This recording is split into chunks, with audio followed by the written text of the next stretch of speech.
Opinion: How Jaishankar must counter China-Pakistan axis on terrors. Jaishankar is in China for the SCO Foreign Ministers Meet, T second meeting in the SCO format in as many months.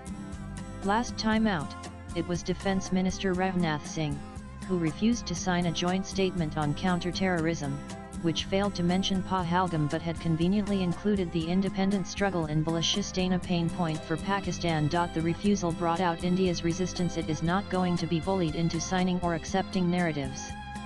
And just like Singh's refusal and Prime Minister Narendra Modi taking the fight to China under the BRICS banner in Brazil, Jaishankar would be expected to resist and carve out the agenda for India. What we have seen from the foreign minister does fill us with great promise. He has had no issues shutting down unscrupulous criticism, and with great gusto. In May this year, at the Arctic Circle India Forum, during an interaction with former Icelandic President Åge Rasmussen and the head of the ORF, Jaishankar took a swipe at European nations, saying India is looking for partners, not preachers. There are other examples as well, but we can surely move beyond them. The precedent in Qingdao: to understand the challenge that awaits Jaishankar, one must first dissect the significance of the Qingdao summit. India's refusal to sign the joint communique copyright was a calculated disruption of a coordinated China-Pakistan strategic objective designed to diplomatically corner India. The draft statement was a textbook example of Chinese manipulation, meticulously engineered not to combat terrorism, but to protect its all-weather ally Pakistan, while simultaneously attempting to implicate India in regional instability. In response, India did not just abstain. The defence minister delivered what amounted to a charge sheet at point-blank range. By referencing the success of Operation Sindoor on Chinese soil, he sent an unapologetic message that the epicenters of terrorism are no longer sacrosanct. It single-handedly torpedoed the joint statement, denying Beijing the diplomatic victory of a unified declaration and stripping Pakistan of the legitimacy it craved. More profoundly, it held a giant mirror up to the SCO, exposing the fundamental fracture at its core: India's zero-tolerance policy on one side, and the cynical China-Pakistan axis of convenience on the other. It transformed a position of potential isolation into a projection of solitary strength and moral clarity. It established three critical takeaways. India has unambiguously asserted its red lines on terror, it has seized control of the narrative from Beijing, and it has diminished the bloc's utility as a vehicle for Chinese propaganda. China covering its footprints. Jaishankar's challenge is compounded by the fact that China's role transcends from diplomatic cover to complicity. An increasing body of evidence points to Beijing's active technological enablement of militancy in Kashmir.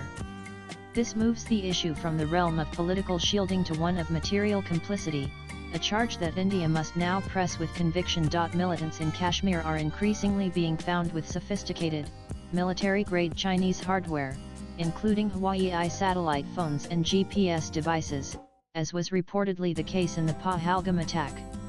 The pipeline is being facilitated through porous channels within Pakistan's military intelligence apparatus and is directly enhancing the operational capabilities of terror proxies. It creates a multi-layered challenge for Indian security.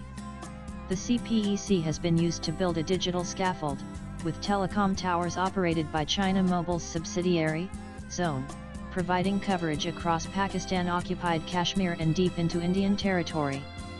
This, coupled with the use of Chinese platforms like WeChat and the Tiantong-1 satellite network, provides terrorists with secure, encrypted communication channels that are effectively immune to international legal frameworks like mutual legal assistance treaties. China's stringent data localization laws create a technological smokescreen, deliberately preventing Indian agencies from tracing digital activity and offering operational cover for state-enabled non-state actors. Jaishankar's mandate defy and counter. While the public discourse around Jaishankar's visit centers on continued normalization and thawing of Beijing-New Delhi ties, it cannot come at a cost to India's regional and domestic security and interests.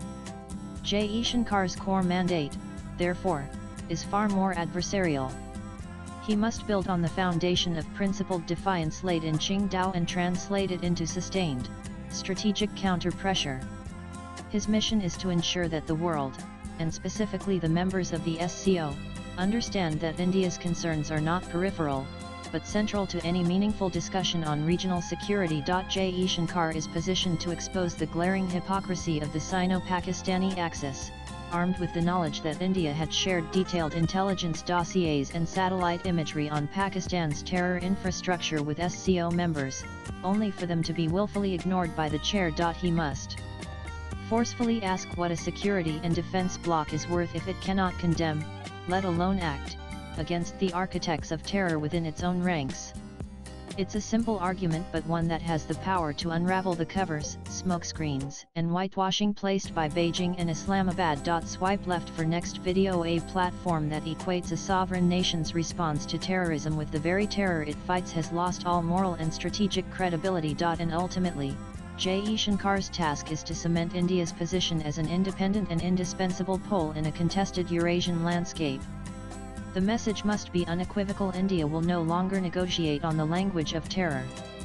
It will carve its own agenda, defend its sovereign interests, and make its voice heard, with or without the consensus of forums that have been compromised by the geopolitical ambitions of a dominant power and its terror-sponsoring proxy. This is the new normal. Latest blogs.